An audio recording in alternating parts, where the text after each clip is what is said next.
la semaine sainte ou la sainte semaine. Alors, j'aimerais nous prévenir ce soir que nous allons faire beaucoup de lectures bibliques. Beaucoup de lectures bibliques parce que en 1h20, je vais essayer de couvrir toute la dernière semaine de Jésus-Christ sur terre. Et c'est beaucoup de matière. La matière est très abondante. Je ne pourrais pas aller dans les détails de tout ce qu'il a eu à dire et de tout ce qu'il a eu à faire. Ça serait impossible de le faire en 1h20. Ça serait même pas recommandé parce que ça serait bâclé. Alors ce que je vais faire, c'est chaque jour de la semaine, je vais me focaliser sur ce que j'ai jugé le plus important. Alors si vous lisez vous-même, vous allez trouver des choses qui vous parleront peut-être un peu plus. Mais comme ce soir, c'est moi qui ai la charge d'enseigner, je me suis donné la liberté de choisir dans cette panoplie, cette guirlande de versets et de chapitres, des choses que j'ai jugées nécessaires et importantes pour nous partager ce soir. Il ne s'agit pas seulement de faire la chronologie des événements de Jésus jusqu'à ce qu'il était mort. Il s'agit surtout de quitter ce lieu, cet endroit, avec des vérités qu'on peut appliquer dans nos vies. Alors, c'est pour cela que je me donnerai la liberté de choisir, par exemple, lundi, le fait marquant de lundi, mardi, le fait marquant de mardi, mercredi, le fait marquant de mercredi.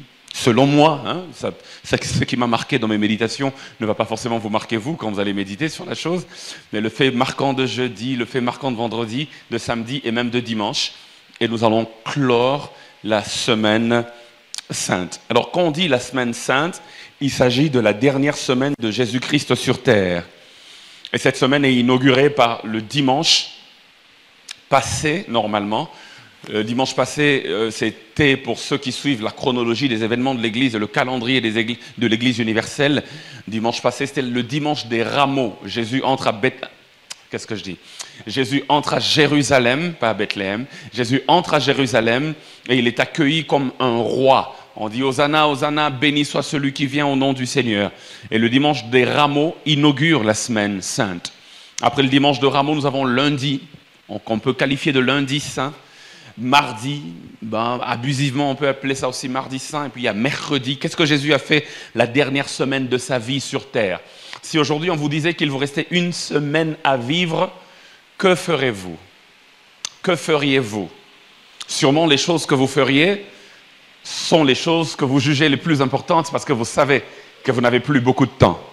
Et Jésus, sachant qu'il lui restait une semaine à vivre, parce qu'on va le voir tout à l'heure, non seulement qu'il savait qu'il allait mourir, mais lui-même a provoqué sa mort. Il aurait pu mourir 2 semaines après l'entrée à Jérusalem. Il aurait pu mourir 1 mois après, 1 année après. Il aurait pu mourir la Pâque d'après ou à la Pentecôte. Non, il a voulu que tout soit en accord avec le calendrier divin. Jésus lui-même, exprès, a provoqué sa mort. On va le voir. C'est lui qui a provoqué toute cette haine contre lui afin qu'on le tue exactement le vendredi soir. La terminologie semaine sainte peut déranger certaines personnes. Quelqu'un m'a posé la question, mais n'est-ce pas que toutes les semaines que Jésus-Christ a eu à passer sur terre sont des semaines saintes, parce que lui-même est saint? Mais on doit se mettre d'accord que la semaine durant laquelle il a accompli la plus grande mission de sa venue sur terre doit normalement, en mon sens, être plus spéciale que les autres semaines. Cette semaine, tout s'est joué dans l'histoire de notre foi et de notre salut. Alors si la terminologie semaine sainte sonne un peu trop catholique pour vous, alors je vous propose une autre terminologie, si vous voulez, la semaine spéciale. Parce que regardez, semaine sainte, vendredi saint, samedi saint, comme des catholiques et tout. Il y a des gens qui ont des problèmes contre les cathos. Moi, j'ai aucun problème contre eux. Je vous aime, chers cathos. Alors, si la terminologie semaine sainte vous dérange, notez semaine spéciale. À mon humble avis, cette semaine devrait être la semaine durant laquelle nous faisons le plus de bruit en ce qui concerne notre foi. À mon humble avis, durant cette semaine, nos programmes, nos statuts WhatsApp, nos conférences, nos cultes, nos regards doivent se centrer sur l'œuvre accomplie en cette semaine pascale, avec beaucoup de gratitude et beaucoup d'adoration. Si Christ n'avait pas courageusement affronté cette semaine, nous ne serions certainement pas ici. Pour moi, j'estime que la Pâque est plus importante que la Noël. Même si, quelque part, la Pâque dépend de la Noël, parce que s'il n'était pas né, il n'allait pas mourir. De toute façon, c'est assez logique. Mais s'il était né sans mourir, sa naissance ne nous aurait servi à rien. Là où tout se joue vraiment, c'est durant la Pâque. Et pour moi, la Pâque est même plus importante que la Pentecôte. Parce que finalement, la Pentecôte n'est qu'une conséquence de la Pâque. Il n'y a pas de Pentecôte sans Pâque. Vous allez être d'accord avec moi que si Jésus-Christ n'était pas mort pour nous, ça allait être compliqué pour nous. Quelqu'un me donne un bon amen. Alors il s'agit de quoi ce soir? Il s'agit de voir comment s'est déroulée la dernière semaine de Christ sur terre, les faits marquants de cette semaine et les leçons intemporelles pour notre foi. Mais avant d'y arriver, Pasteur Alphée, j'aimerais que nous puissions réfléchir sur le point de départ de toute cette semaine. Pourquoi la semaine qui a suivi ce point de départ était la semaine sainte, était la semaine qui a précipité sa mort? Il y a eu un point de départ dans l'histoire de la vie de Jésus-Christ sur terre. Sans ce point de départ, nous n'aurions peut-être pas eu cette semaine. Avant d'aller sur les jours après jour, de disséquer les derniers jours de Jésus sur terre, notez pour ceux qui notent que le point de départ qui a accéléré la mort de Jésus, la passion de Jésus, ce n'est même pas son entrée à Jérusalem, non. Ce n'est pas dimanche des rameaux quand il entre à Jérusalem. Et puis, il est vrai que ce jour-là, il a énervé les pharisiens. On va voir que les pharisiens étaient énervés. Parce que quand il entre à Jérusalem, on va le lire. Les pharisiens se sont dit, vous voyez, toute la foule court après lui. Il faut qu'on fasse quelque chose. Jésus, en entrant triomphalement, il aurait pu entrer en cachette, mais en entrant triomphalement, il a attiré plus d'ennemis et il a précipité sa mort. Il a forcé le destin. Mais avant ça, le point de départ qui a acté la mort de Jésus, les gens se sont dit, wallahi, il doit mourir. C'est la résurrection de Lazare. Si Jésus-Christ n'avait pas ressuscité Lazare, peut-être qu'il aurait vécu encore quelques années de plus. C'est pour cela que certaines communautés orthodoxes, nous les pentecôtistes, les évangéliques, les assemblées de Dieu, lorsqu'on parle de la passion de Jésus-Christ, nous ne mettons pas un accent fort sur la résurrection de Lazare. On prend la résurrection de Lazare comme un fait isolé, et puis la passion de Jésus, on la commence durant la dernière semaine de Jésus. Mais les orthodoxes anciens, pour eux, lorsqu'ils parlent de la passion de Jésus, ils commencent par la résurrection de Lazare. Sans la résurrection de Lazare, il n'y a pas de passion de Christ.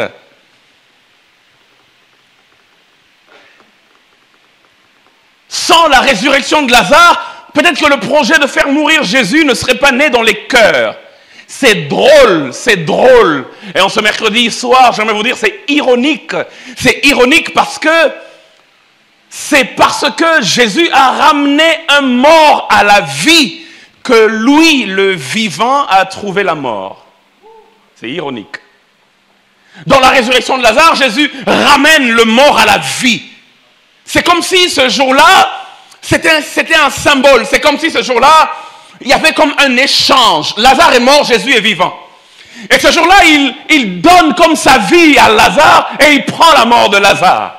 Parce qu'après qu'il ressuscite Lazare, la Bible déclare, Jean chapitre 11, versets 45 à 53, la Bible dit, plusieurs des Juifs qui étaient venus vers Marie et qui virent ce que fit Jésus, crurent en lui.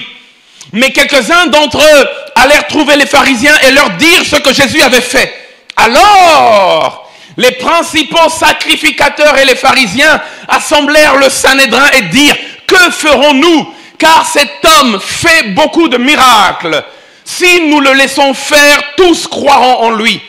Et les Romains viendront détruire et notre ville et sauver notre nation. L'un d'eux, Caïphe, qui était souverain sacrificateur cette année-là, leur dit, vous n'y entendez rien, vous ne réfléchissez pas qu'il est dans votre intérêt qu'un seul homme meure pour le peuple et que la nation entière ne périsse pas.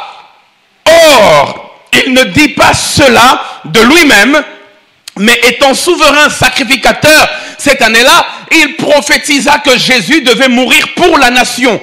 Et ce n'était pas pour la nation seulement, c'était aussi afin de réunir en un seul corps les enfants de Dieu dispersés. La Bible dit, dès ce jour-là, ils résolurent de le faire mourir.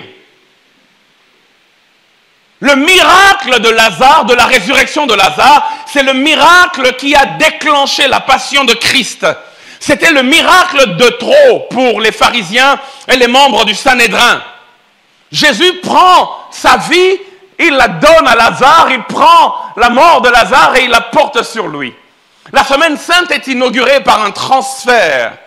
La Bible dit, dès ce jour-là, ils résolurent de le faire mourir. C'est cela le point de départ de la passion de Christ. C'est le miracle de la résurrection de Lazare, disais-je, le plus grand des miracles que Jésus a eu à opérer durant les jours de sa chair. C'est ce miracle-là qui a ouvert pour Christ le chapitre de sa propre mort.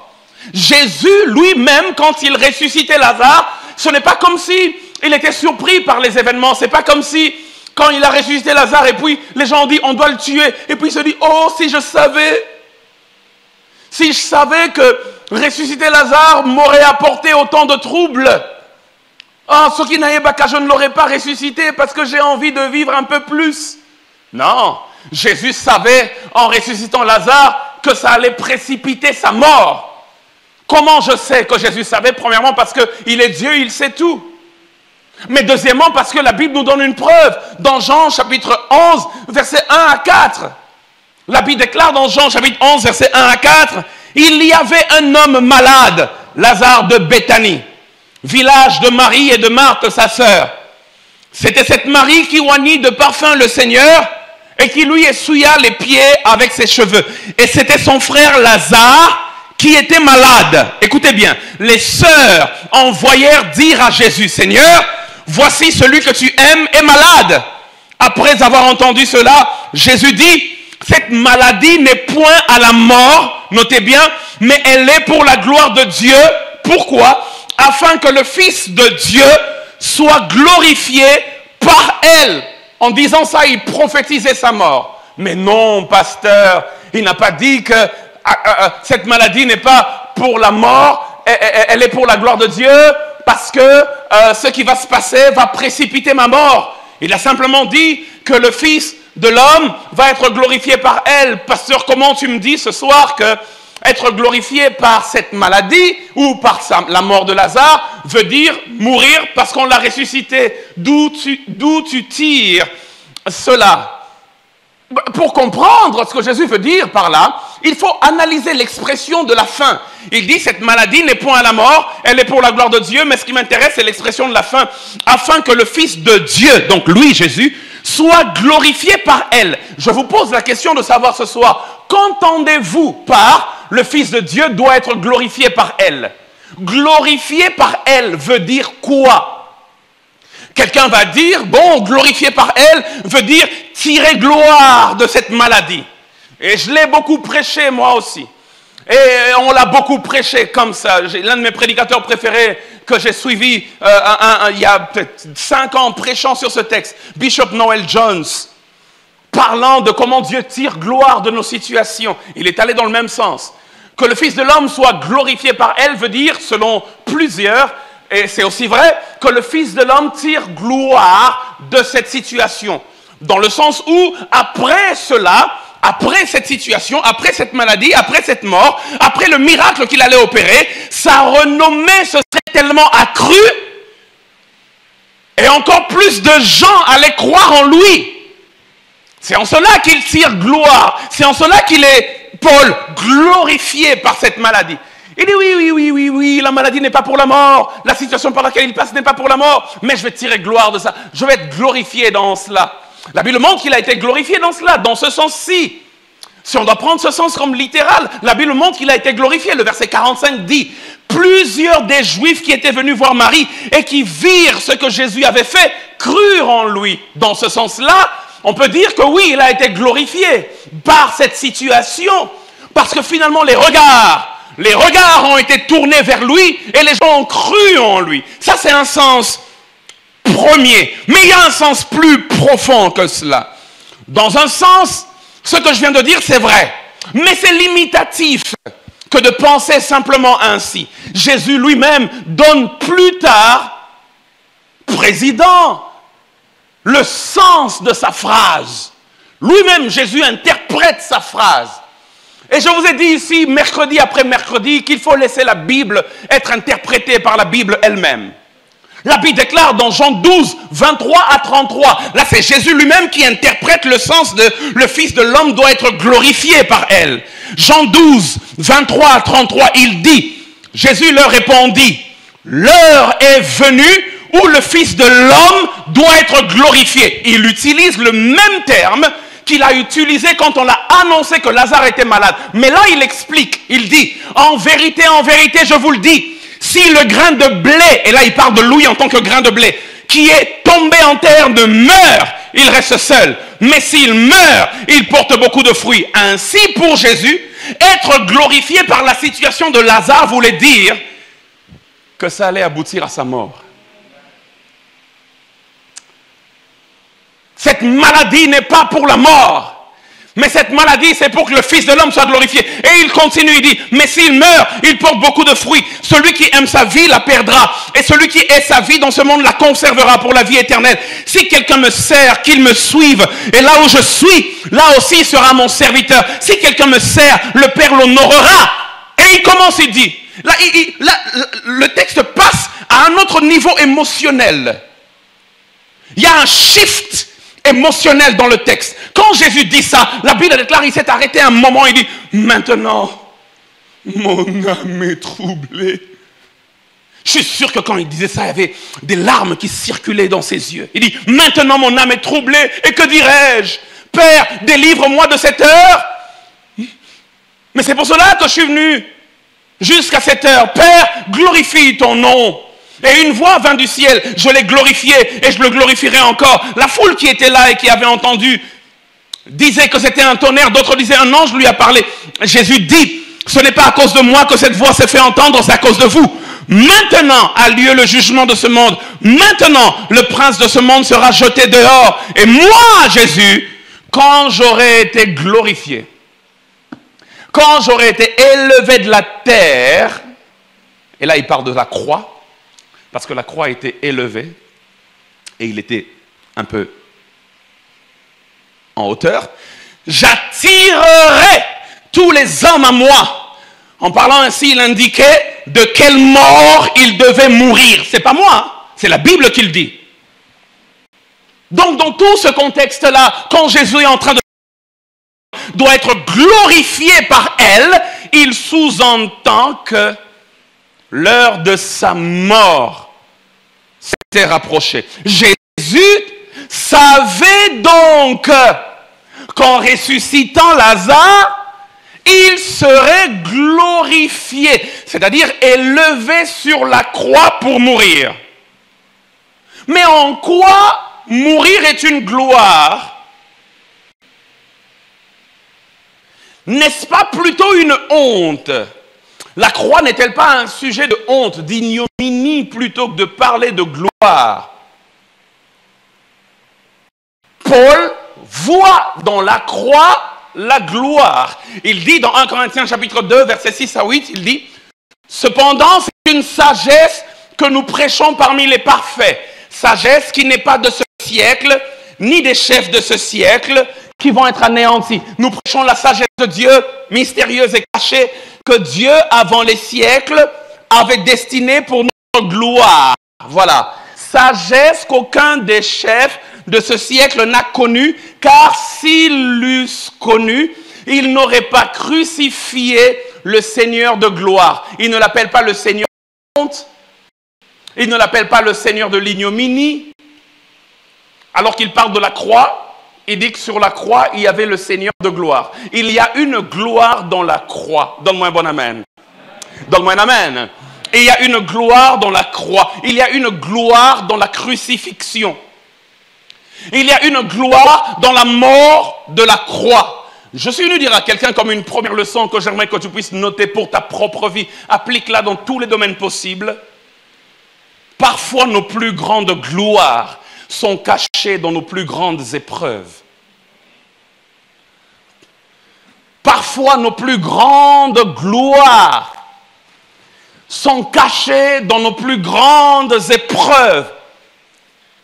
La croix était l'épreuve ultime pour Jésus. Mais Jésus, parlant de la croix, il dit, le Fils de l'homme est sur le point d'être glorifié.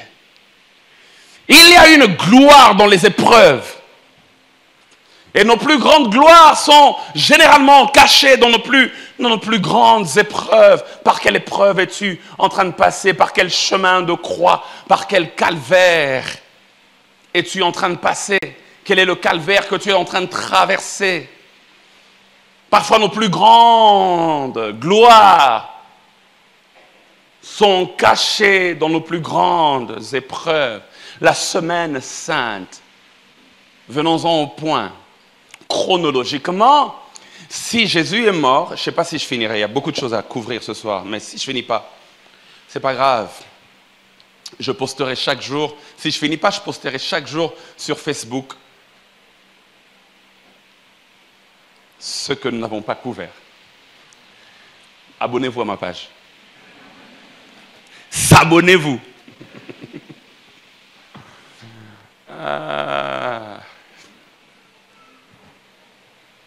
La semaine sainte. Et quand est-ce que Lazare a été ressuscité? À peu près 2 semaines avant la mort de Jésus, avant la passion de Jésus. 2 semaines avant. 2 semaines. La Bible déclare que quand Jésus a ressuscité Lazare, on a cherché à le faire mourir et il allait se cacher dans un petit village d'Éphraïm. C'est beau ça. J'ai fait une recherche sur ce petit village.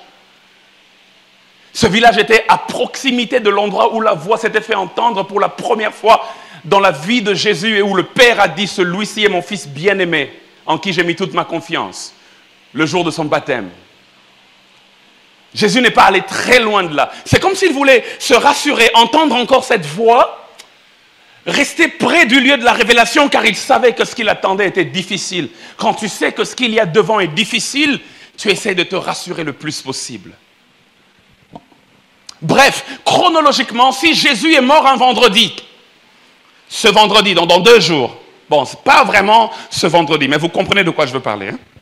Donc, dans la semaine de la passion de Christ, s'il est mort un vendredi soir, bon, beaucoup de gens disputent cela, ils disent non, il est mort un mercredi soir, pas un vendredi, il y a beaucoup de théories. Le temps manquerait de prouver cela, mais la Bible montre clairement que c'était un vendredi soir, parce que le terme qui est utilisé pour parler de préparation, la Bible dit dans Marc, dans Matthieu, dans Luc, dans Jean, que Jésus est mort la veille du sabbat. Le jour, on appelle cela aussi, chez les Juifs appelaient ça aussi, le jour de la préparation du sabbat. Et ce mot-là, veille-là, du sabbat, ou le mot préparation-là, c'est le même mot dans le grec ancien et moderne qui traduit vendredi. Parce qu'il était mort vendredi et le sabbat, c'était samedi. Après, vous lirez certainement, d'autres courants vous diront, mais il y avait 2 sabbats en cette année-là, en cette période-là, il y a un sabbat qui tombait. Bref, c'est trop de théorie. Mais en tout cas, bibliquement parlant, il est mort la veille du sabbat. Et le mot là, préparation du sabbat, c'est le même mot grec qui traduit vendredi. Jésus-Christ est donc mort un vendredi soir. C'est pour ça que la plupart des traditions religieuses et ecclésiastiques vous diront qu'il est mort un vendredi soir et il est ressuscité un dimanche matin. Mais s'il est mort vendredi et qu'il est ressuscité dimanche, j'aimerais rapidement lever l'équivoque. Ça fait pas 3 jours, ça fait 2 jours. Ici, il est entré vendredi, et puis samedi, il était là, et puis dimanche, très tôt matin, il s'est réveillé. Enfin, il est ressuscité, mais pasteur, si on compte, on dirait que ça fait 2 jours. Je vais rapidement lever l'équivoque parce que je ne reviendrai pas sur ça durant mon développement. Chez les Juifs, une partie du jour est considérée comme tout le jour. Quand tu as passé une partie du jour, tu peux dire que j'ai passé le jour en entier. C'est pour cela qu'on compte vendredi soir, même si c'était juste une petite partie, peut-être qu'il a été enseveli vers, peut-être 18h, 19h et tout. et qu'il a peut-être passé simplement 5 heures de vendredi mort, vraiment, ou un peu plus. Et samedi, c'est le seul jour où il a passé vraiment toute la journée, tout le jour dans le tombeau. Donc ça fait déjà 2, parce que la partie du jour de vendredi est comptée comme tout le jour. Ça fait 1 jour, samedi 2 jours. Et la petite partie du jour de dimanche qu'il a passé là avant de ressusciter, ça compte pour 3 jours. C'est pour cela qu'on dit qu'il est ressuscité le 3e jour. Le temps manquerait d'entrer dans une démonstration. Allez par exemple voir l'histoire d'Esther, quand elle demande que les Juifs jeûnent pour elle pendant 3 jours, et le 3e jour qu'elle irait vers le roi. Techniquement, ils ont jeûné 1 jour, 2 jours. Le 3e jour, ils n'ont vraiment pas jeûné toute la journée ou tout le jour, parce que c'est le 3e jour qu'elle allait se présenter. Donc c'était juste une partie du 3e jour qui a constitué leur jeûne, mais ça comptait 3 jours. Je vous renverrai encore dans beaucoup de textes, mais comme je dis, le temps me manquerait, ce n'est pas ça mon focus. Vous voulez un débat théologique, venez me voir à la fin. Alors, s'il est mort un vendredi et qu'il est revenu à la vie un dimanche matin, le dimanche d'avant le dimanche de la résurrection, donc le dimanche passé, c'est quand il est entré à Jérusalem triomphalement, monter sur le petit d'un âne. Alors on va commencer par ça. Premièrement, pour ceux qui notent, dimanche des rameaux. On va lire Jean chapitre 12, versets 12 à 19. La Bible déclare, le lendemain, une foule nombreuse de gens venus à la fête. Jean 12, 12 à 19. Une foule nombreuse de gens venus à la fête, ayant entendu dire que Jésus se rendait à Jérusalem. Waouh! Prirent des branches de palmier et allèrent au-devant de lui en criant « Hosanna !» Et ça, pour les pharisiens, c'est un sacrilège. Hosanna! Le simple fait qu'on crie pour lui et on dise « Hosanna », c'est un motif de mort. Je vais vous dire pourquoi. « Hosanna ! Béni soit celui qui vient au nom du Seigneur, le roi d'Israël !» Waouh! Jésus trouva un ânon et s'assit dessus. Selon ce qui est écrit, ne crains point, fille de Sion. Voici, ton roi vient. Assis sur le petit d'une ânesse. Ses disciples ne comprirent pas d'abord ces choses. Mais lorsque Jésus eut été glorifié, ils se souvinrent qu'elles étaient écrites de lui et qu'il les avait accomplies à son égard. Tous ceux qui étaient avec Jésus, quand il appela Lazare du sépulcre, et le ressuscita des morts, lui rendait témoignage et la foule vint au-devant de lui parce qu'elle avait appris qu'il avait fait ce miracle. Les pharisiens se dirent donc les uns aux autres, le jour où il entrait triomphalement à Jérusalem, dimanche des rameaux, monté sur le petit d'un âne, les pharisiens se dirent les uns aux autres, vous voyez que vous ne gagnez rien, voici le monde est allé après lui. On a rando, on a rancune, on a jalousie, keto.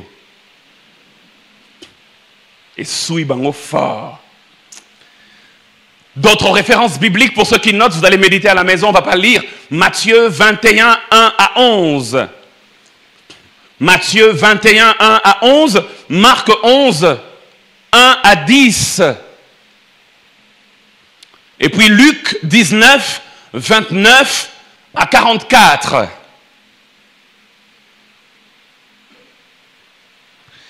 Il y a 4 choses que j'aimerais dire par rapport à cette entrée triomphale de Jésus à Jérusalem. Nous sommes au dimanche des rameaux.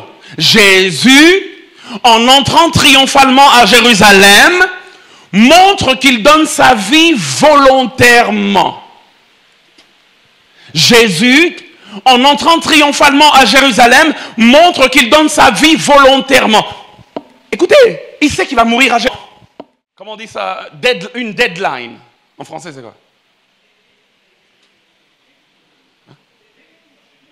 C'est en français aussi, hein? Deadline, hein? Sans se donner un délai d'exécution du projet. Il dit, un jour, il faut bala. Le roi Moussa Batuna Gebabi, Obala Mkoni, Abino Bana Jie. Batba Sepeli Babi, oh, Jie Kalamide, Abi Anende Naebite. Mais Naebiga moi, Jie. C'est-à-dire au fait que c'est comme quelqu'un qui a un projet. Un jour, je dois me marier. Mais sans qu'il n'y ait de délai clair. Les pharisiens ont conçu le projet de le tuer sans qu'il n'y ait de délai clair. Ils auraient pu le tuer 3 mois après, 4 mois après. Mais Jésus force les choses. Il savait que la foule allait venir à lui chantant en grand nombre et le désignant comme le sauveur d'Israël, le Messie, le roi d'Israël. Quand la foule a chanté, ils ont chanté, c'est lui le roi d'Israël. Waouh! Et tout Jésus a makambo. Hosanna au fils de David, le roi d'Israël. Et on pointe du doigt. Et les ennemis de Jésus qui ne croyaient pas en lui se disent, mais qu'est-ce qui se passe? Sacrilège, sacrilège. Jésus savait que ça allait énerver les leaders religieux et politiques. Et il savait surtout que ça allait précipiter sa mort. Malgré cela, comme je disais, il force le destin. Car il voulait mourir cette semaine-là, pas plus tard. Il a forcé son destin. Il n'est pas entré en cachette, il est entré en faisant du bruit. Et le roi va dire que non, place on a moutambo, baton a balingiote. Au moins, baton a terminé la porte qu'on a, balingiote bengba bomayo. Jusqu'au normalement, il faut pas avoir un moutou comme un catch. Ou bien un moto, ou bien un masque. Qui mission a venu nous contourner? J'ai habité dans les Kelaka. Et puis dans les Kelaka, on a ma kelele. Allez, batambourin, bobeta. Maman, mon conseiller. Frère, tu es en train de marcher dans la gueule du lion. La Bible déclare au verset 19 qu'ils ont commencé à se dire, regardez, vous ne gagnez rien, il faut qu'il meure. Deuxième chose que j'aimerais dire par rapport à ce jour, c'est que, je disais, Jésus a forcé les membres du Sanhédrin à changer leur calendrier sur la mort de Jésus. Ils ont avancé et ils ont précipité les choses. Car Christ voulait que sa mort soit en harmonie avec le calendrier de Dieu. Il devait être l'agneau pascal. Troisième chose, en entrant ainsi, Jésus se présente aux Juifs comme leur Messie. Le roi d'Israël. Zacharie chapitre 9, verset 9. La Bible déclare, « Sois transportée d'allégresse, fille de Sion, pousse des cris de joie, fille de Jérusalem. Voici ton roi vient à toi. Il est juste et victorieux. Il est humble et il est monté sur un âne, le petit d'une ânesse. » Voilà. Les Juifs connaissaient la prophétie. Il dit, ton roi vient à toi. Donc le roi, le Messie, allait venir, entrer à Jérusalem, monter sur un âne, sur le petit d'une ânesse. Et quand Jésus il dit, allez me prendre dans le village d'en face, une ânesse, l'ânesse là sur laquelle personne n'est monté, le petit ânon sur lequel personne n'est monté, il savait qu'il accomplissait cette prophétie. Et tout juif qui connaît la parole, le voyant entrer sur le petit d'une ânesse, se réfère à Zacharie 9,9 et se dit, forcément c'est lui le roi. Et Jésus en faisant ça, se présente officiellement comme le roi des Juifs. Et ça énerve. Ses détracteurs grincent des dents. Et quatrièmement, Jésus montre par cette entrée triomphale quel genre de Messie il est. Quel genre de Messie il est, du moins pour ce temps-là. Il n'est pas le Messie de leurs rêves. Parce que eux, ils attendaient un roi qui entrerait, qui viendrait et qui apporterait un salut physique, une délivrance de l'occupation romaine. Mais si Jésus voulait entrer pour délivrer de l'occupation romaine, il serait entré sur un cheval. Entrer sur un cheval, c'est une déclaration de guerre. Mais Jésus est monté sur un âne, un animal qui, à l'époque de Jésus, n'était pas associé à la rigueur de la guerre, mais un animal qui était associé à la poursuite de la paix. Jésus se présente comme le roi, mais il dit, ce n'est pas le roi de vos rêves. Ce n'est pas le chef de l'armée de l'Éternel qui entre. C'est le prince de paix qui... La plupart d'entre nous allaient se morfondre. La plupart d'entre nous seraient dans une tristesse sans précédent. Jésus sait qu'il lui reste 5 jours à vivre, exactement 5 jours. Sa mort est certaine. Devant lui, le futur n'est pas éclairé, le futur est sombre. Devant lui, il sait qu'il y a les ténèbres de la mort. Il sait que c'est proche, il sait que c'est imminent. Mais 5 jours avant, le jour du dimanche des Rameaux, Jésus se permet de faire la fête et d'être dans la joie. Frère, il sait que dans 5 jours, il meurt. Il dit, ok, nous sommes dans une saison difficile, dans la saison de la souffrance et de la mort, mais malgré que je sois dans la saison de la souffrance et de la mort, j'aimerais faire une pause et organiser une fête aujourd'hui.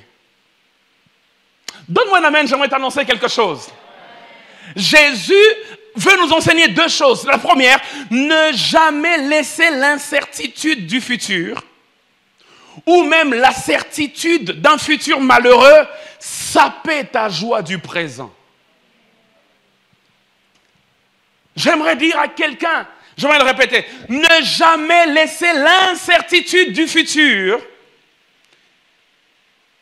ni la certitude d'un futur malheureux détruire ou saper ta joie du présent. Dans 5 jours, il meurt, il dit, ok, on s'occupera de cela plus tard. Pour le moment, laissez-moi faire la fête. J'aimerais dire à quelqu'un, même si tu sais que la saison de ta vie est difficile, de temps en temps, il faut marquer une pause et faire la fête.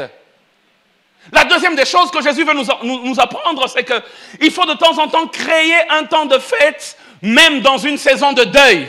Et par là, Jésus, il appliquait lui-même ses enseignements. Un des plus grands enseignements que Jésus a donné à ses disciples, c'est dans Matthieu 6, 34, où il dit, ne vous inquiétez donc pas du lendemain, car le lendemain aura soin de lui-même, à chaque jour suffit. Jésus sait que le lendemain, c'est la mort. Il sait que Judas va trahir, donc dans Kalamingité, on va m'arrêter, on va me présenter nu devant le peuple, ce même peuple qui est venu m'accueillir aux portes de Jérusalem. Il sait que bientôt là, il y aura une lance à mon côté. Il sait que bientôt il y aura des clous sur mes mains. Il sait que bientôt ça sera difficile. Il sait que bientôt les gens vont dire, voilà, il est maudit de Dieu. Malgré qu'il savait que le futur n'était pas éclairé, il était sombre. 5 jours avant, le dimanche des Rameaux, il dit, le lendemain va s'occuper de lui-même. Pour le moment, je vais faire la fête. J'aimerais dire à quelqu'un, je ne sais pas de quoi sera fait le lendemain. Je ne sais pas non plus si demain ça sera beau ou ça ne sera pas beau. Mais j'aimerais te dire, tant que tu peux dire aujourd'hui, apprends à faire la fête de temps en temps. Que Dieu t'aide à saisir la joie du présent et que tu ne puisses pas mettre la joie du présent à côté parce que tu as peur d'un futur. En tant qu'humain, on aime planifier le futur. C'est bien, c'est très bien, c'est responsable. On aime faire une préparation par rapport au futur. Mais quand vous êtes dans une saison où votre futur semble ne pas être clair, où ça semble être flou, ça semble être bizarre, la plupart des gens, ce qu'ils font, c'est que par peur du futur, même dans le présent, ils sont déjà dans la peur, dans la tristesse. Jésus dit, demain, je m'en fous, aujourd'hui, je fête. Et ça, il faut célébrer déjà dans kombo na Yesu. Il faut célébrer parce que demain s'occupera de lui-même. Jésus dit, à chaque jour suffit. Aujourd'hui, je chante. Aujourd'hui, je te loue. Je n'attends pas demain. Aujourd'hui, je chante. Aujourd'hui, je te loue. Et après cette petite escapade, après ce petit détour, les gens qui sont un peu trop rationnels pourraient même dire, après ce petit déni de la réalité,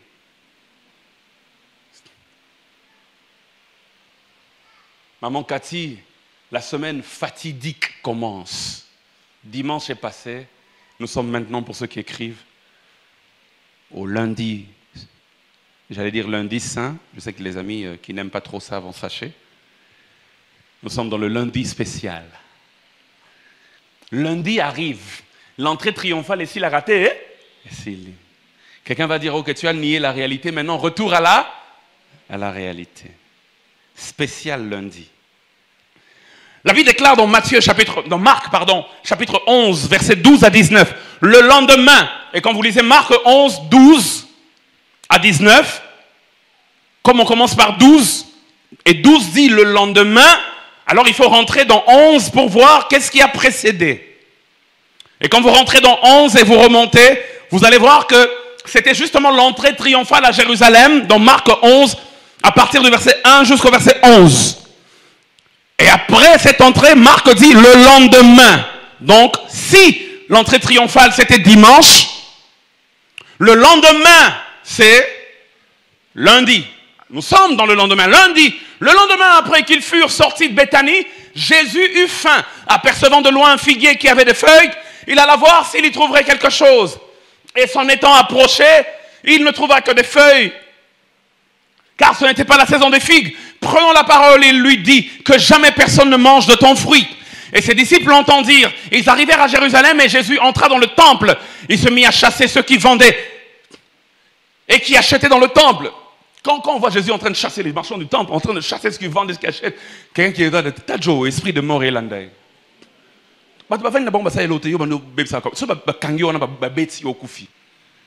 Jésus commence à chasser tout le monde. Il chasse les vendeurs de pigeons et il ne laissait personne transporter aucun objet à travers le temple. Et il enseignait et disait, n'est-il pas écrit, ma maison sera appelée une maison de prière pour toutes les nations. Mais vous en avez fait une caverne de voleurs. Les principaux sacrificateurs et les scribes, lisez bien, l'ayant entendu, cherchaient les moyens de le faire périr. Là on est lundi, hein. Il finira par mourir vendredi, mais déjà lundi. Il était Joe Alec ici. Car il le craignait, de le faire périr, car il le craignait parce que toute la foule était frappée de sa doctrine.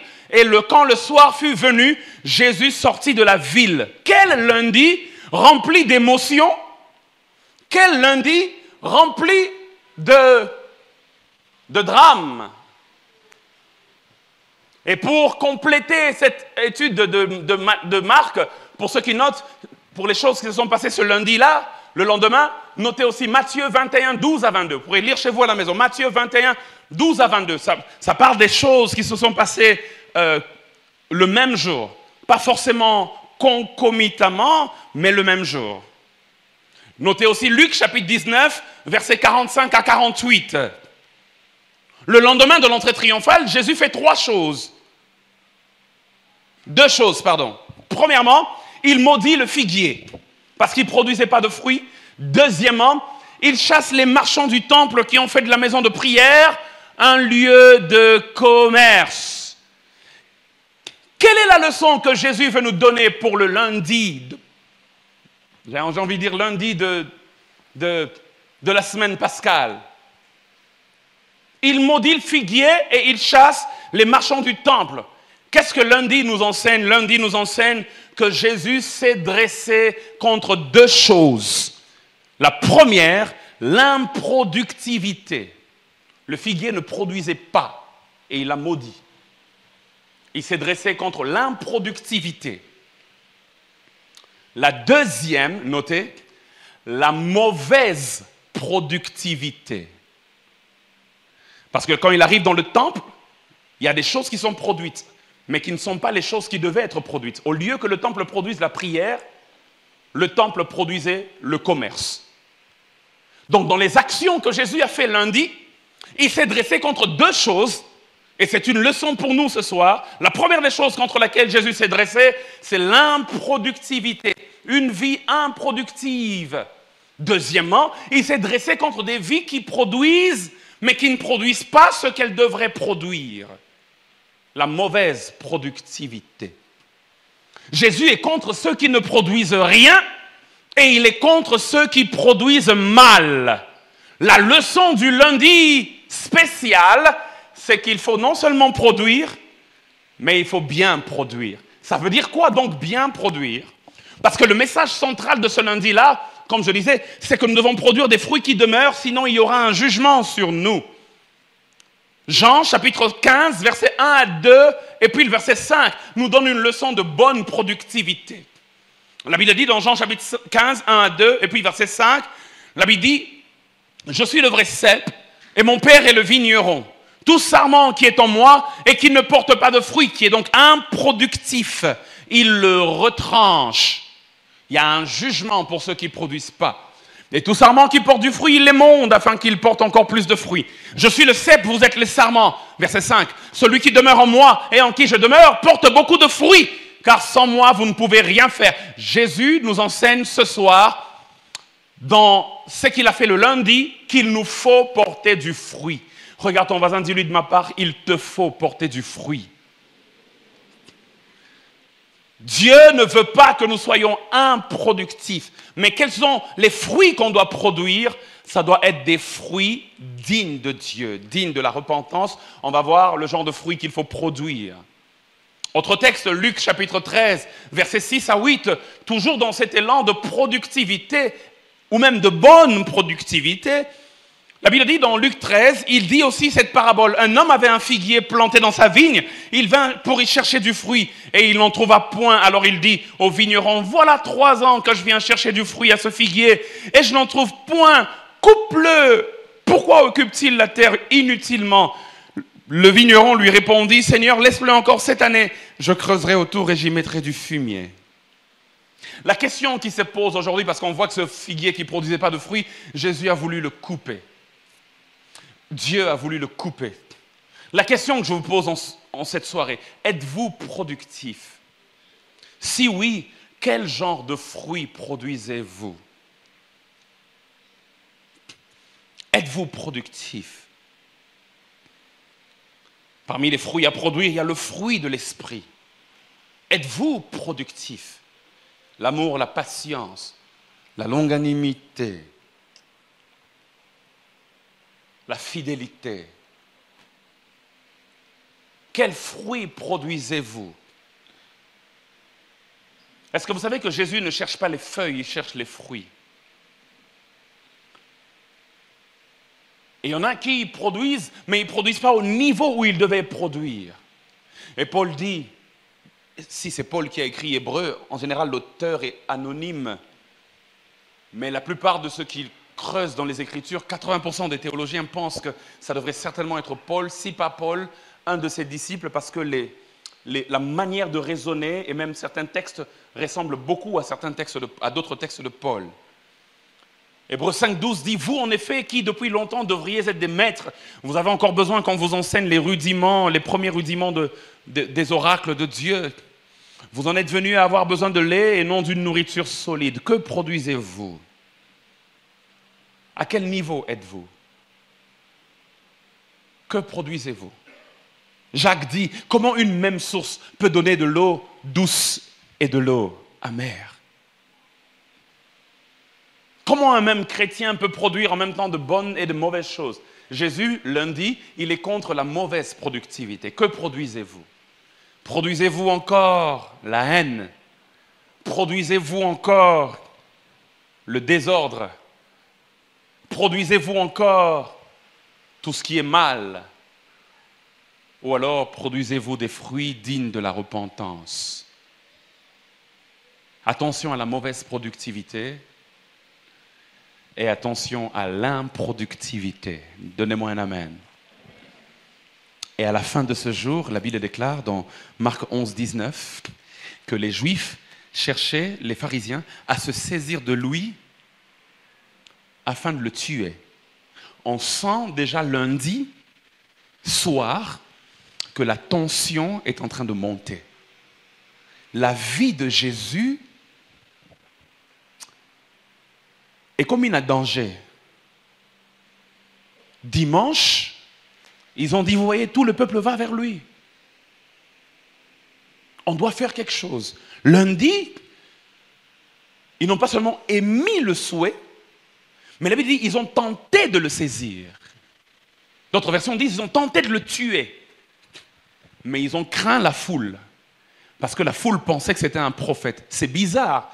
Lundi, la foule a pensé que c'était un prophète. Vendredi, la foule a dit, crucifiez-le. Foulonde Makam. Lundi, les pharisiens craignaient la foule. vendredi, et la foule et les pharisiens étaient du même côté.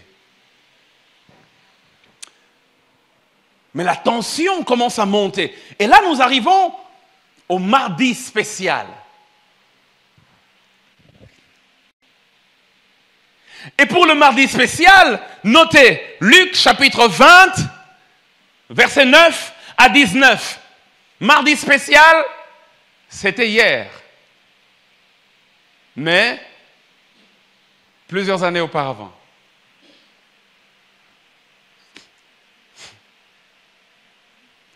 Et là, Jésus, mardi spécial, na pire boule. Dans le bon lingala. Yesu. Allez, mon esprit.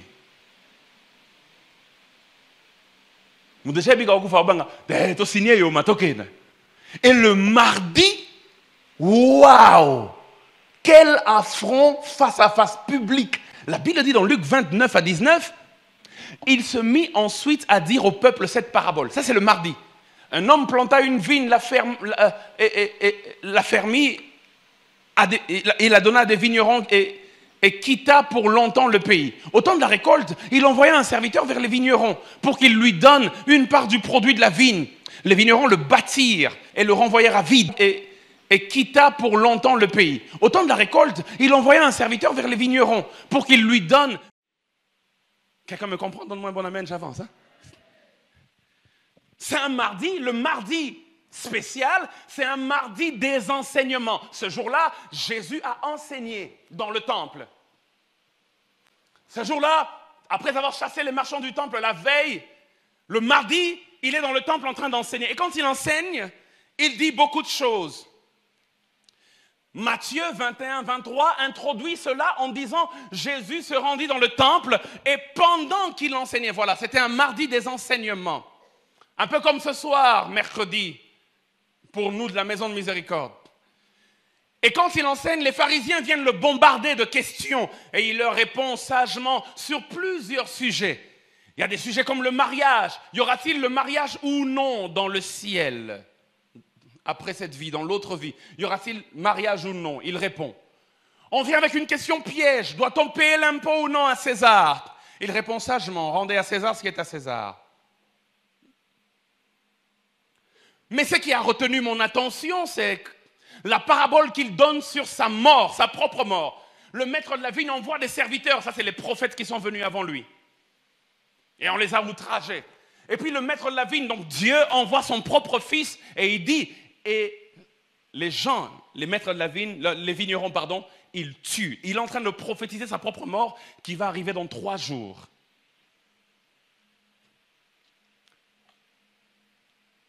Jésus ne s'arrête pas là. La Bible déclare au verset 19 que quand ils ont compris que Jésus parlait d'eux, ils ont voulu mettre la main sur lui à l'heure même. Encore une tentative de meurtre à laquelle Jésus a échappé. Mais regardez ce que Jésus dit au verset 45 à 47 de Luc 20. Il ne s'arrête pas là. Jésus lui-même, on dirait Eluka Makambo, Sosamambo.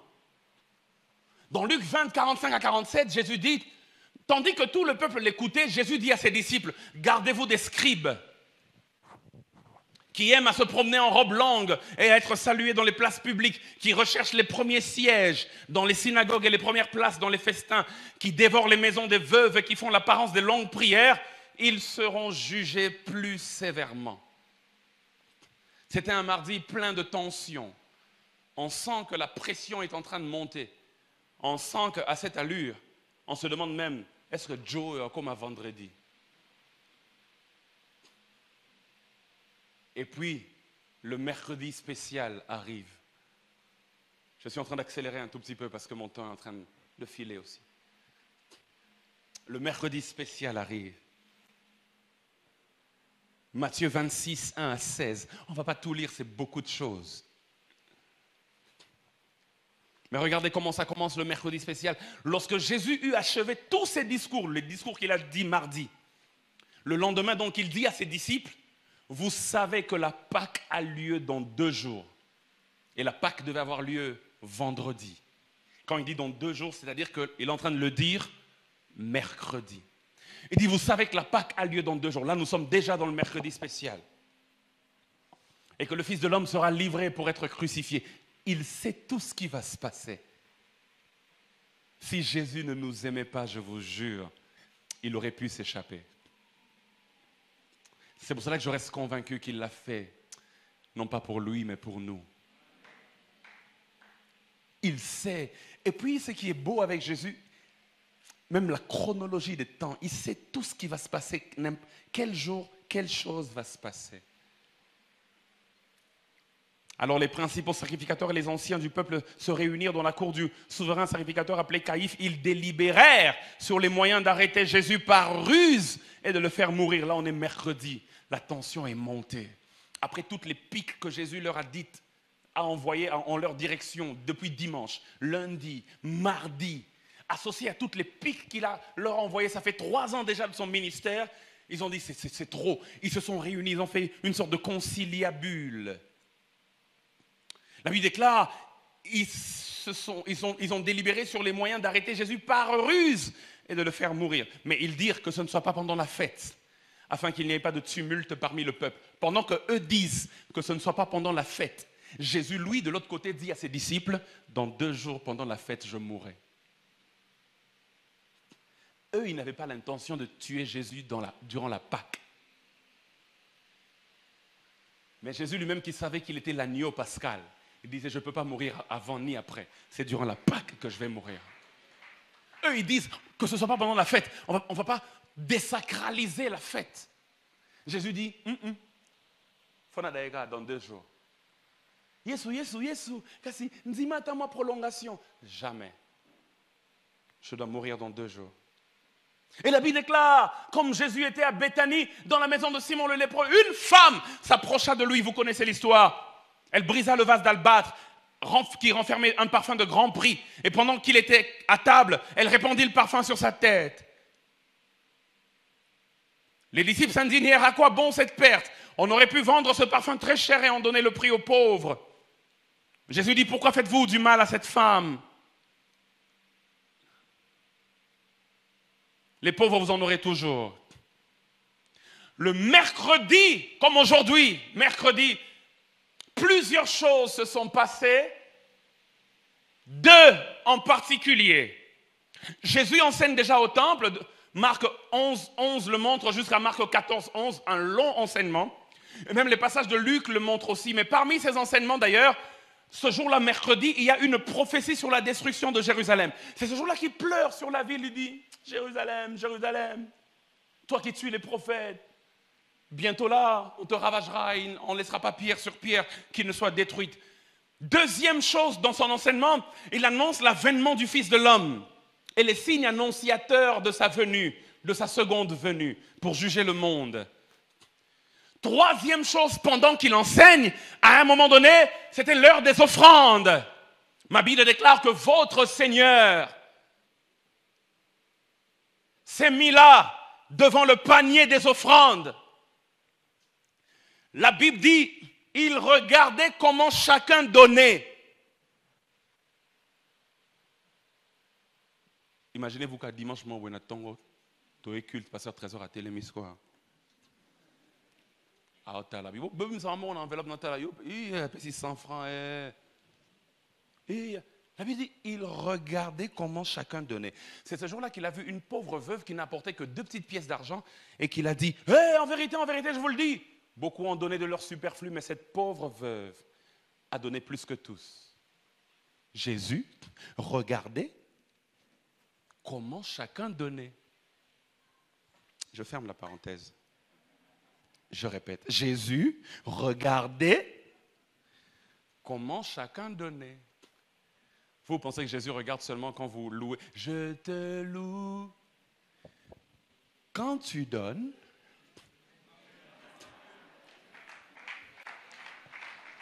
Jésus regardait comment chacun donnait. Jean ajoute que le même jour, là, le mercredi, non seulement qu'il avait beaucoup enseigné, mais Jean ajoute qu'il a aussi fait beaucoup de miracles dans le temple. Mais ce qui m'a beaucoup touché et frappé mercredi, Papa Magloire, c'est ce que Jean dit. Il y a eu des miracles, beaucoup de miracles. Il enseignait, il faisait des miracles. Il enseignait, il faisait des miracles. Il enseignait, il faisait des miracles. Mais Papa Didier, ce qui m'a frappé, c'est le commentaire de Jean. Jean 12, 36 à 37. Et puis versets 42 à 43. J'aimerais qu'on marque une pause là, rapidement de 2 minutes, et qu'on lise ça. Parce qu'avant que je ne passe à la leçon du jour de mercredi, j'aimerais quand même qu'on puisse attirer l'attention sur Jean 12, 36 à 37. La Bible déclare, dans Jean 12, 36 à 37, « Pendant que vous avez la lumière, croyez en la lumière, afin que vous soyez des enfants de la lumière. » Jésus dit ces choses, puis il s'en alla et se cacha loin d'eux. La Bible dit, le verset 37, « Malgré tant de miracles qu'il avait fait en leur présence, ils ne croyaient pas en lui. » Waouh! Maintenant, regardez le verset 42 à 43, encore plus triste. La Bible déclare, « Cependant, même parmi les chefs, plusieurs crurent en lui, mais à cause des pharisiens, ils n'en faisaient pas l'aveu dans la crainte d'être exclus de la synagogue, car ils aimèrent la gloire des hommes plus que la gloire de Dieu. » Pendant que je préparais ce message, j'ai fait une pause là. Dieu m'a interpellé et m'a dit de vous interpeller aussi. Est-ce votre cas? Vous préférez vous cacher, croire en cachette. La Bible déclare, plusieurs ont cru, mais à cause des pharisiens, ils se cachaient. Ils ne voulaient pas que ce soit su qu'ils ont cru, parce qu'ils craignaient la gloire des hommes. Ils voulaient la gloire des hommes plutôt que la gloire de Dieu. Ils avaient peur d'être bannis de la synagogue à cause de Jésus. Vous préférez vous cacher, croire en cachette, ne pas professer publiquement votre foi et montrer clairement vos couleurs par crainte d'être rejeté de certains milieux? Combien d'enfants de Dieu en ce siècle sont des enfants de Dieu, mais ils croient en cachette? Au boulot, personne ne sait qu'il prie, qu'il est chrétien, qu'il connaît Jésus. Parce qu'il se dit, une fois que j'affiche mes couleurs, les gens vont refuser de commencer à marcher avec moi. Et Jean dit, vous là, vous êtes le genre de personnes qui aiment la gloire des hommes plutôt que la gloire de Dieu. Jésus est-il un sujet de honte pour vous? Vous croyez, mais vous préférez votre travail à lui, vous préférez vos amis à lui. Il préfère la gloire des hommes. Et Jésus a dit dans Marc 8, 38, « Car quiconque aura honte de moi, le Fils de l'homme aura aussi honte de lui, quand il viendra dans la gloire de son Père avec les saints anges. » Mais il y a 2 choses, c'était juste une parenthèse, il y a 2 choses qui marquent particulièrement ce mercredi-là. 2 choses qui ont retenu mon attention. La première, c'est l'adoration de la femme pécheresse. Elle a brisé le flacon d'albâtre. Jésus meurt dans 2 jours. D'ailleurs, Jésus dit, laissez-la, parce qu'elle fait ça pour ma sépulture. Jésus savait que la mort était imminente. Mais la deuxième chose qui marque le mercredi soir comme aujourd'hui, attention, deuxième chose, c'est la trahison de Judas. C'est le mercredi, ce jour-là, que Judas a trahi Jésus. Ça s'est passé comment? Selon la chronologie de Jean, Judas a vu cette femme briser le flacon au pied de Jésus. D'un livre de nard pur. C'était l'équivalent d'1 année de salaire. La Bible dit que Judas s'offusque. J'aime comment Jean commence. Judas dit qu'on aurait pu garder cela et donner aux pauvres. Et puis Jean dit, ce n'est pas qu'il aimait les pauvres.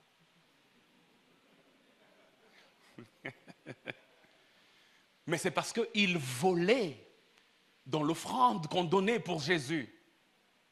Et à partir de ce jour-là, directement, sans transition, après, la Bible montre que Judas s'est levé. Il est allé voir les souverains sacrificateurs et il a vendu Jésus pour 30 pièces d'argent.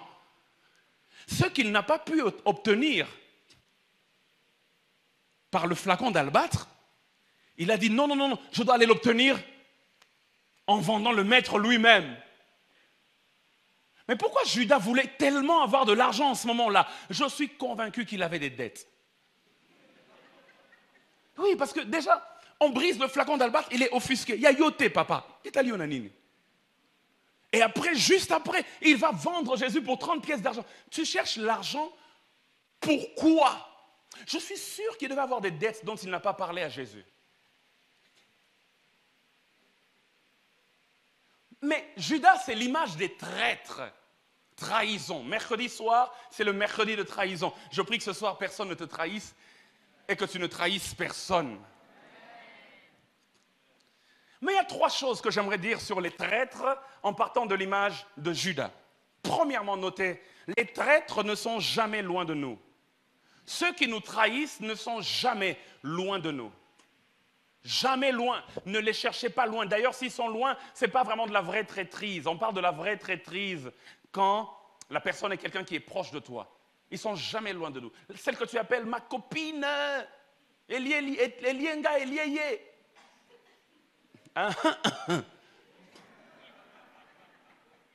Les traîtres ne sont jamais loin de nous. La deuxième des choses que j'aimerais dire, en général, les traîtres, c'est des gens que nous avons beaucoup aimés et en qui nous avons eu pleinement confiance. En général, c'est comme ça. Jésus aimait beaucoup Judas, il était l'un de ses 12 disciples. Jésus aimait tellement Judas qu'il lui a même donné la caisse. Les leaders aiment beaucoup les caissiers. Je dis ça, je dis rien. Mais en général, pour donner à quelqu'un la bourse, la caisse, tu dois avoir vraiment confiance en la personne et beaucoup l'aimer. Généralement, c'est des gens qu'on a beaucoup aimés. C'est pour cela que quand ils nous trahissent, ça nous fait très mal. Troisièmement, notez, les traîtres aiment ce que nous leur apportons, mais ils ne nous aiment pas forcément nous-mêmes. Ils aiment ce qu'ils gagnent de nous. Pour Judas, Jésus est un vrai fonds de commerce. Là où il y a Jésus, il y a l'argent. Et Jésus, pour lui, c'est une valeur financière sûre. Il aime ce que Jésus lui apporte. Il n'aime pas forcément Jésus. Faisons attention aux gens qui sont avec nous à cause des avantages qu'ils en tirent. Quand les avantages disparaissent, la trahison fait surface. Le jour où tu ne donneras plus autant que tu donnes à cette personne que tu penses être, masano pour pesa que moi 1, moi 2, moi 3, moi passe, moi banin. Mukoloka ondokanga ba porte. Au moins des Judas en lui va se manifester. En général, dans les cœurs des traîtres, quand les avantages disparaissent, la trahison apparaît.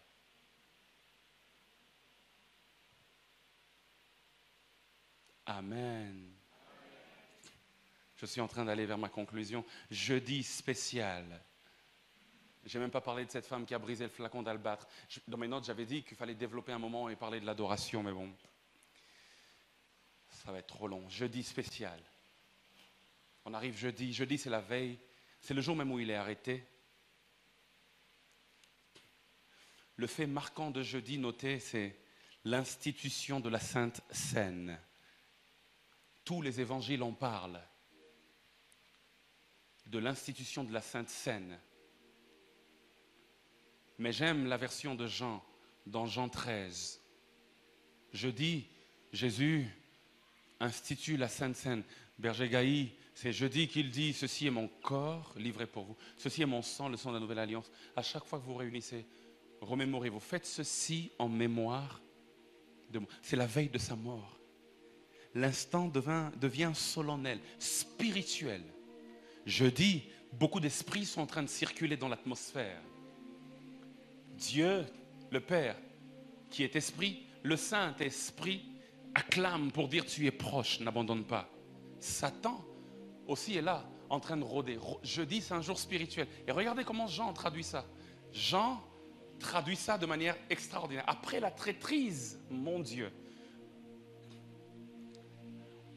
Jean, lui, il met même ça. Juste, il mélange ça avec la trahison de Judas. Il mélange ça. Là où la plupart des évangiles mettent la trahison de Judas mercredi, Jean met la trahison de Judas jeudi. Il s'est mélangé. Regardez ce que Jean dit. J'ai tiré une seule leçon pour nous par rapport à jeudi. Et c'est une leçon très spirituelle. Faites très attention à cette leçon. Lisons Jean 13, verset 2. La Bible déclare, ce jour-là, pendant le souper, lorsque le diable, oh waouh, le diable, dans le Nouveau Testament, on ne mentionne pas beaucoup le diable, surtout dans les évangiles. Mais là, Jean ouvre une parenthèse. Il dit, nous étions là en train de manger avec le Fils de Dieu. La Sainte Seine était en train d'être inaugurée, mais Satan était en train de rôder. Il était dans la pièce avec nous. Jean dit, lorsque le diable avait déjà inspiré au cœur de Judas, Iscariote, fils de Simon, le dessein de le livrer. On est jeudi soir. Satan a commencé à parler à Judas. Tu sais que tu peux gagner beaucoup d'argent en livrant Jésus, en livrant Jésus, en livrant Jésus. Qu'est-ce qui se passe au fait? Il se passe que depuis le dimanche, les pharisiens, les scribes et tout le monde cherchent un moyen de tuer Jésus. Jusqu'à jeudi, ils n'ont pas trouvé le moyen. Et quand Satan ne sait pas t'avoir de l'extérieur, il va infiltrer quelqu'un du milieu de toi. Satan dit aux pharisiens, bon meki lundi boko kite, bon meki mardi boko kite, bon meki mercredi boko kite. Bon c'est quand on a maman en charge. On a une stratégie moi et ratakate. Tu auras pire camarade nae on a à la lit. La plupart de ceux qui vous empoisonnent ne viennent jamais de loin. Bref, Satan a mis dans le cœur de Judas le dessein de livrer Jésus. Au verset 2. Mais maintenant, regardez le verset 26 à 27. La Bible déclare, Jésus répondit, verset 26 à 27. C'est celui à qui je donnerai le morceau trempé. Et ayant trempé le morceau, il le donna à Judas, fils de Simon l'Iscariote. Verset 27, ça c'est un verset que j'ai jamais compris, qui m'a toujours troublé. Dès que le morceau fut donné, Satan entra dans Judas. S'il vous plaît, excusez-moi. Satan entra dans Judas. Comment on va appeler ça? Une possession satanique ou la démoniaqueté? Satan lui-même entra dans Judas. Je dis, c'est dangereux. Regardez ces deux étapes. J'ai résumé pour nous. 1. Judas, au verset 2, a l'intention dans son cœur de vendre Jésus. Et la Bible dit que cette intention lui a été inspirée par Satan. C'est juste une pensée. Au verset 2, Satan n'est pas entré dans Judas, mais Satan a glissé une idée dans le cœur de Judas. Maintenant, au verset 27, Satan, ce n'est pas seulement l'idée qu'il a glissée. Cette fois, c'est lui-même qui vient et qui entre dans Judas. La petite leçon que j'ai retenue pour nous par rapport au jeudi soir, jeudi spécial, attention aux pensées de ton cœur, elles attirent des esprits correspondants. Ce qui commence par une pensée finit par un esprit. C'était juste une idée, et puis c'est devenu tout un couloir démoniaque qui est ouvert. Je répète, attention aux pensées de ton cœur.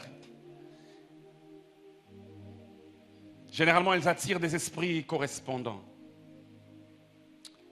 Et c'est le vendredi spécial que Jésus-Christ a été crucifié, le sacrifice ultime, la source de notre salut. Alléluia. Alléluia. C'est vendredi qu'il est mis sur la croix. Paul dira dans 1 Corinthiens 1, 22 à 24, les Juifs demandent des miracles et les Grecs cherchent la sagesse. Nous prêchons Christ crucifié. Scandale pour les Juifs et folie pour les Grecs. Mais puissance de Dieu et sagesse de Dieu pour ceux qui sont appelés, tant Juifs que Grecs. Le même Paul dira dans 1 Corinthiens chapitre 2, versets 1 à 2, pour moi, frères, lorsque je suis allé vers vous, ce n'est pas avec une supériorité de langage ou de sagesse que je suis allé vous annoncer le témoignage de Dieu, car je n'ai pas eu la pensée de savoir parmi vous autre chose que Jésus-Christ et Jésus-Christ crucifié. Ça, c'était vendredi soir. Et pourquoi il est mort? Il est mort pour nous sauver. Il est mort pour nos péchés. Pourquoi il est mort? Il est mort pour rétablir la communion, la relation avec Dieu. Et le vendredi, il meurt. Et vous savez ce qui se passe. Il dit les 7 dernières paroles sur la croix. Le vendredi est plein d'émotions pour Jésus. Il ne comprend pas. Il comprend. C'est pas qu'il ne comprend pas. Il comprend. Il était venu pour ça. Il a même provoqué ça lui-même quelque part. Mais dans son humanité, ça lui arrivait de se poser des questions. Il dit, Eli, Eli, lama sabachthani. Mon Dieu, moi j'ai fait quoi? Pourquoi m'as-tu abandonné? Et là, sur la croix, le vendredi soir, il dit, Père, pardonne-leur, car ils ne savent pas ce qu'ils font. Il souffre encore. On l'insulte, on crache sur lui, mais il offre le pardon. Et pardonne-leur. Il n'a pas attendu guérir de ses blessures pour pardonner. Même quand il était encore blessé, il a pardonné. Sur la croix, vendredi soir, il dit, pardonne-leur, car ils ne savent pas ce qu'ils font. Ce jour-là, nos péchés, par le sang qui a été versé, ce jour-là, même nos maladies ont trouvé guérison, car c'est par ces meurtrissures que nous avons été guéris. Si je commence à m'étendre sur ce qui s'est passé le vendredi soir, de manière physique et de même de manière spirituelle, on ne va pas finir, frère. Il y a un transfert qui a eu à se faire, le plus grand de tous les transferts. Il a pris notre place, il est mort afin que nous puissions avoir sa place. Vendredi soir, c'est le jour le plus important de l'histoire de l'humanité. Vendredi soir et dimanche matin. C'est l'un des jours les plus importants. Ce jour-là, tellement de choses se font. Dieu l'a quitté temporairement afin qu'il s'attache à nous éternellement. Vendredi soir, c'est spécial. Même quand il saignait là et qu'il était en train de se blesser, la Bible dit que les meurtrissures là, c'est ça qui nous donne la guérison. C'est le vendredi soir que même ton cancer a été guéri. C'est le vendredi soir que même ton sida a été guéri. Ah, donne-moi un amen. C'est le vendredi soir que même tes maux d'estomac ont été guéris. Et alors que je suis en train de prêcher en ce mercredi soir, de parler de l'œuvre du vendredi soir, je suis en train de le déclarer. Peu importe le fardeau avec lequel tu es venu, la maladie avec laquelle tu es venu, ce soir au son de ma voix, à cause de l'œuvre parfaite de Jésus-Christ, reçois ta guérison dans le nom de Jésus. Vendredi soir, Satan s'est rendu compte qu'il a échoué. Il pensait l'avoir eu. Mais ce jour-là, il s'est rendu compte. Et vendredi soir a laissé la place au samedi soir. Samedi soir, le samedi spécial, on voit son corps étalé dans le tombeau qui n'a pas de vie. Les gardiens sont en train de circuler autour du tombeau. De temps en temps, ils entrent pour checker. Ils voient un corps sans vie. Humainement, dans la sphère physique, samedi soir, repos, aucune activité. Le monsieur qui a prêché lundi, qui a prêché mardi, qui a tenu tête aux pharisiens mercredi, qui a été trahi jeudi, qui a institué la Sainte Seine. Ce monsieur-là, le voilà, on l'a eu. Son corps est là, sans vie. Ça, c'est dans la sphère physique. Mais dans la sphère spirituelle, samedi soir, c'est Pierre qui nous le révèle. Dans 1 Pierre chapitre 3, versets 18 à 19. Pierre dit, alors que son corps était dans le tombeau, samedi, son esprit, Christ a souffert une fois pour les péchés.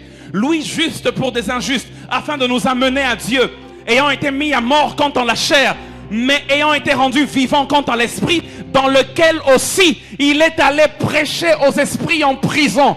Son esprit est descendu il est allé prêcher aux esprits en prison. C'est là que Satan s'est rendu compte de sa bêtise. C'est samedi soir qu'il dit, donne-moi les clés de la mort et du séjour des morts. Je suis venu dire à quelqu'un, c'est lui qui tient les clés de la mort et du séjour des morts. Il est allé parler, proclamer aux esprits en prison la liberté. La Bible déclare, et ayant été élevé en haut, il a fait des dons aux hommes. Samedi soir, spirituellement, il a récupéré la chose.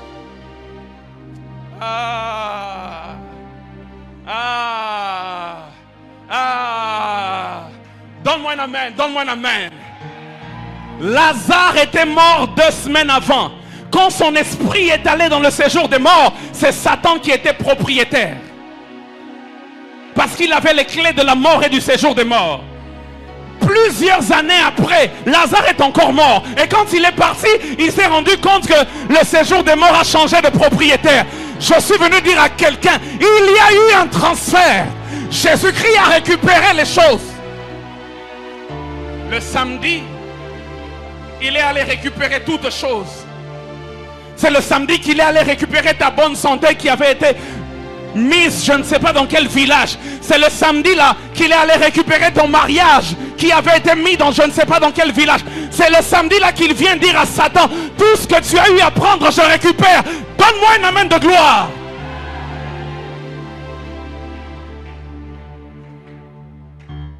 Je suis en train de finir et puis après le samedi soir, il y a le dimanche matin.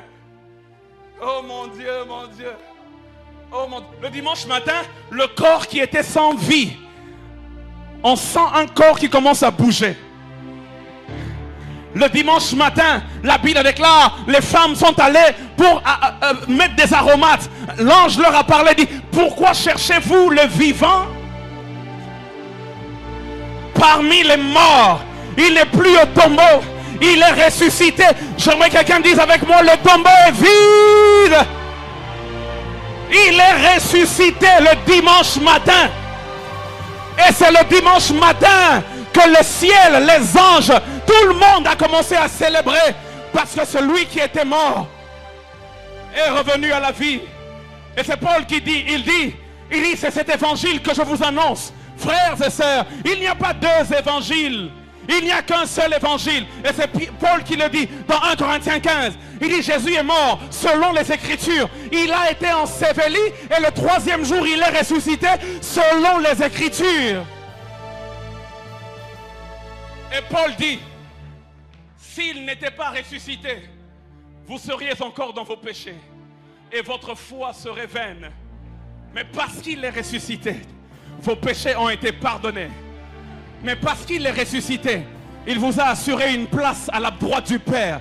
Mais parce qu'il est ressuscité, je suis en train de déclarer sur la vie de quelqu'un, parce qu'il est ressuscité, que toutes les bonnes choses de ta vie qui étaient mortes puissent aussi ressusciter. Parce qu'il est ressuscité, si tu me donnes le plus grand amen ce soir.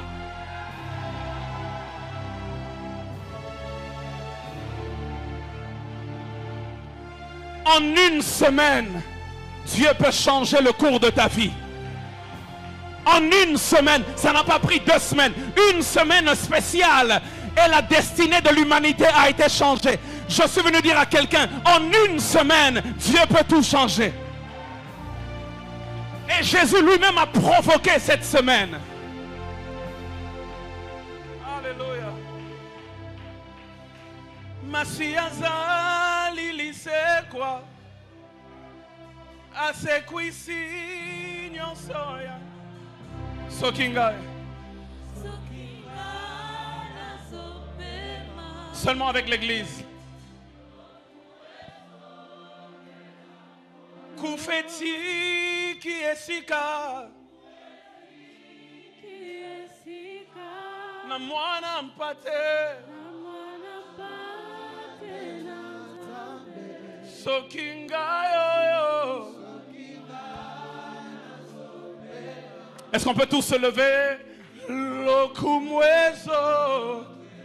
Masiaza lilise quoi? Asekwisi.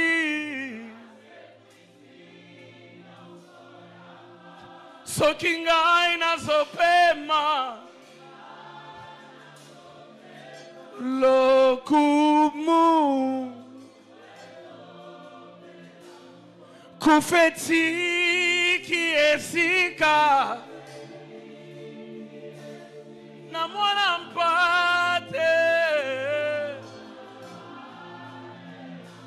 Sokinga inazopema. Lokumu. Dis-le une dernière fois. Masi azalie.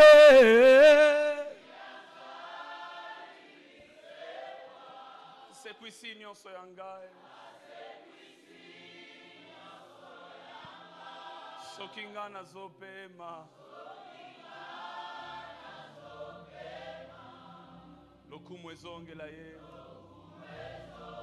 Dis-le comme une prière.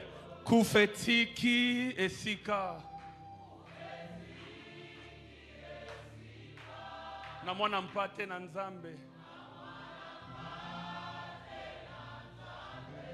Soki ngayo.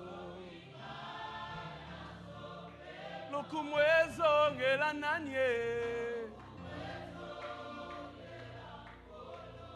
Commence à parler à Jésus. Commence à parler à Jésus. Ah, juste pendant 1 minute. Juste pendant 1 minute. Juste pendant 1 minute.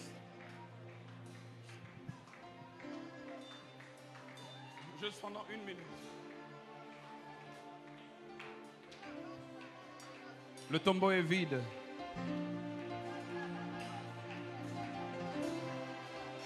Alongolinga sonye.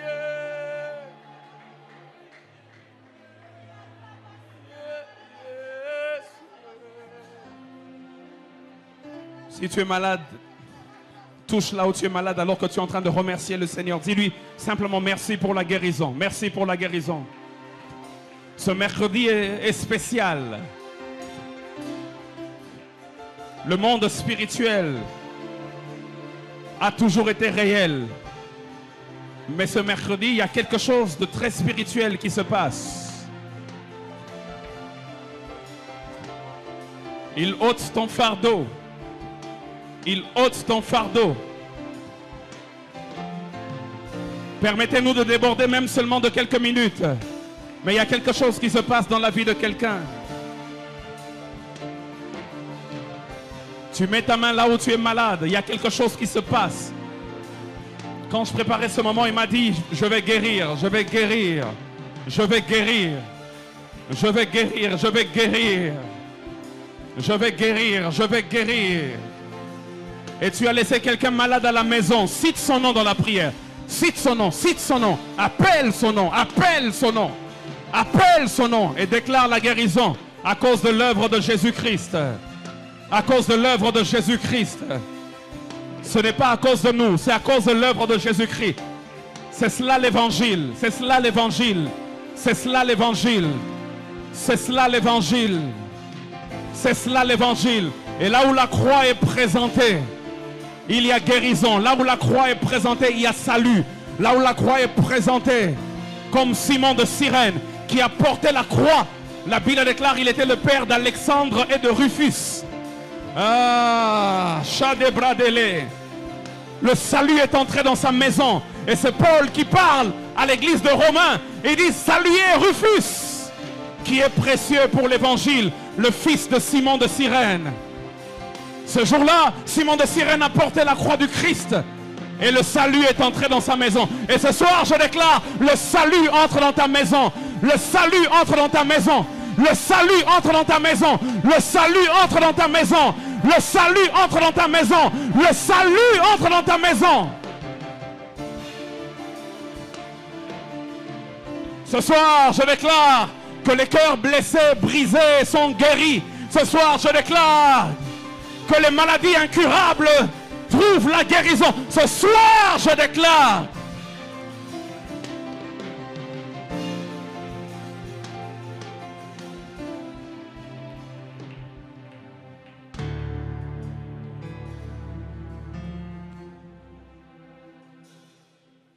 Alléluia. Reçois l'adoration.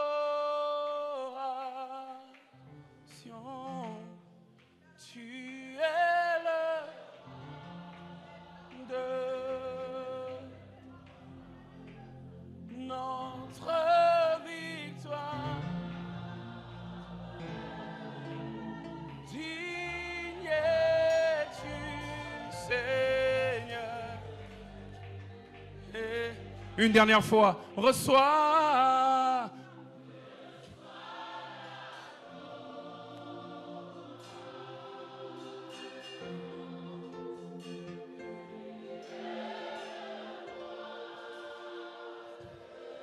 De gloire, notre victoire.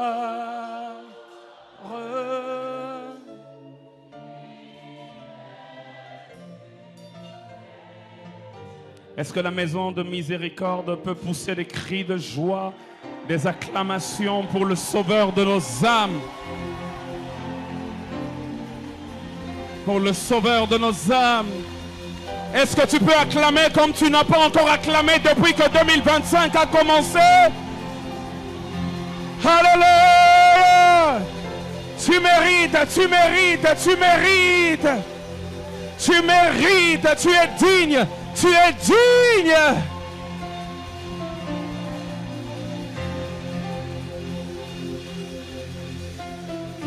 Je ne veux rien savoir d'autre si ce n'est Jésus-Christ et Jésus-Christ crucifié.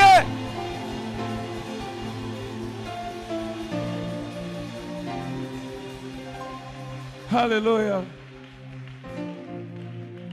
Assieds-toi juste 2 minutes, on a fini, on a un peu débordé, mais désolé, on est déjà en train de conclure. Seigneur, merci de bénir ces offrandes au nom de Jésus. Nous avons ainsi prié. Amen. On peut offrir à Dieu. L'Église nous rappelle réellement libre. Et pour ceux qui nous suivent en ligne, il y a toutes les coordonnées. Vous voulez offrir par Equity, la banque, par M-Pesa, Western Union.